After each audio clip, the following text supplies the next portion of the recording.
It's so surreal to visit a temple, that was built like 1,000 years ago. 1000 స్తంభాలే కాదు, 1000 ఏళ్ళైంది ఈ గుడి కట్టి అంటే అసలు నా నమ్మబుద్ధి కావట్లేదు.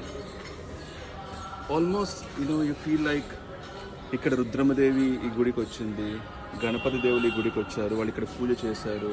వాళ్ళ రథబలంతో, వాళ్ళ గుర్రాలతో, వాళ్ళ ఏనుగులతో వాళ్ళందరూ ఇక్కడికి వచ్చి ఒక రాజ్యం అంతా ఇక్కడ అభివృద్ధి చెందిందంటే చాలా ఆశ్చర్యంగా ఉంటుంది. Maybe compare to like south Indian temples అంత డీటెయిలింగ్, అంత నాకు ఉండకపోవచ్చు. బట్ స్టిల్ ఒక గుడి 1000 ఏళ్ళు నిలబడిందంటే it's an achievement, it's a marvel. So ఆ విధంగా ఇట్ ఫీల్స్ సరియల్. ఇంతకుముందు ఒకసారి వచ్చినప్పుడు ఐ థింక్ 15 ఏళ్ల క్రితం అనుకుంటా, అప్పుడు చాలా నల్ల